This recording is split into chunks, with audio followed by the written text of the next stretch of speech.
Okay, take a deep breath. If you're tuning in right now, odds are you're feeling exhausted, distracted, overwhelmed, maybe even ready to throw in the towel. Let's just start with a hard truth. Studying is not easy. If it were completely comfortable, everyone would do it, right? Right now, you might be feeling the immense pressure of exams and expectations, and I really want to validate that. It is intense. But, as the saying goes, greatness has never lived in comfort. This phase of your life, it's temporary. But the mental strength, the laser focus, and the discipline you are building right now, that can last forever.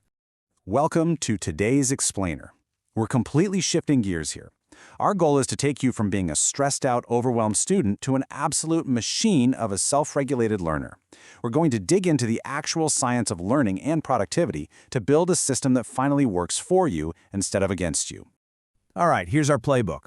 We're going to look at surviving the study grind, mastering your time, choosing active over passive learning, taming those pesky social media distractions, and finally, building unbreakable study habits. Let's get right to it.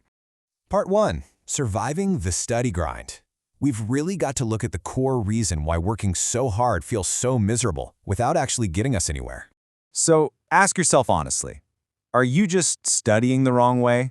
I mean, we've all been there, right? Spending hours highlighting textbooks, rereading your notes, feeling super productive, only to sit down for the actual exam and have your mind go totally blank.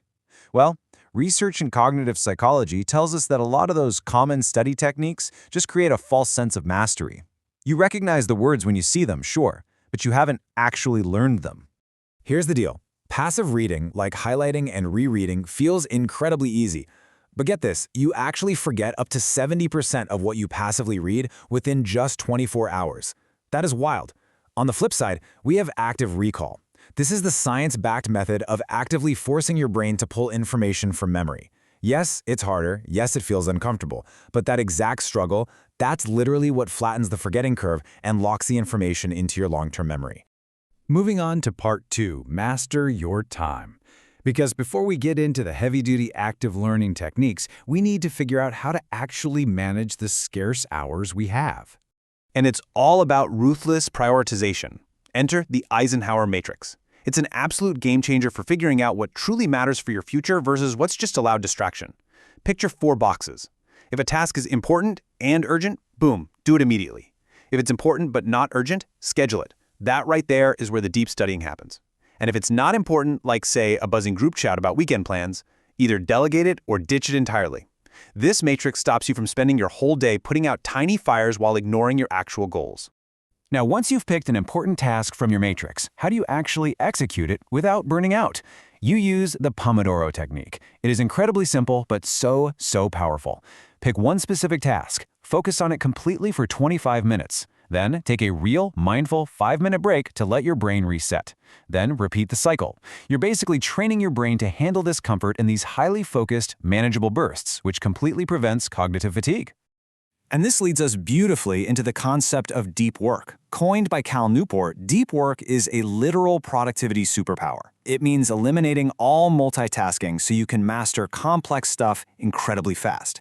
It demands uninterrupted focus. Shallow work, on the other hand, is answering emails, checking notifications, and just existing in the state of continuous partial attention. If you're doing shallow work, you aren't really learning deeply. We absolutely want to maximize those deep work blocks. All right, Part 3, Active over Passive Learning. Now that your time is locked down for deep work, let's grab some specific, high-powered tools to use during those study sessions. First up is a favorite of mine, the blurting method. It's intense, but wow does it work.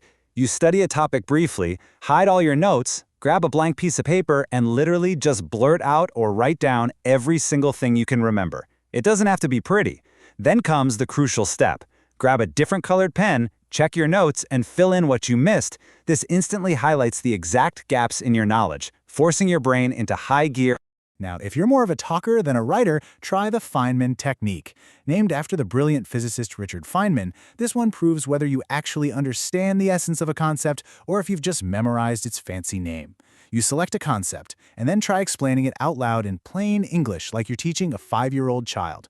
The second you stumble or have to rely on complex jargon, bam, you've found a knowledge gap. Go back to the source, simplify it, and try again. But here's the catch. You've got to pair these active techniques with spaced repetition. Cramming once you will definitely forget it. Spaced repetition fights your brain's natural tendency to forget by making you review material at increasing intervals. Think day 1, then day 3, then day 7. Catching that memory right as it's starting to fade makes the neural connections so much stronger and way more permanent.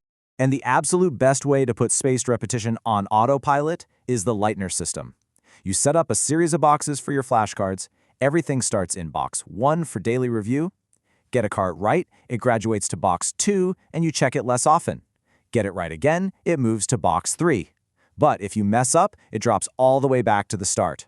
The genius here is that it automatically forces you to spend time on the exact stuff you're struggling with without wasting any time on what you already know. Okay, part 4.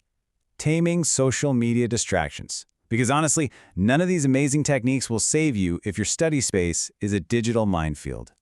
Listen, if you're trying to study while your phone is buzzing or a social tab is open, you are falling victim to continuous partial attention. Some experts actually call this the hyperactive hive mind. Basically, part of your brain is constantly waiting for the next ping, which completely shatters your focus. It makes entering that state of deep work literally impossible.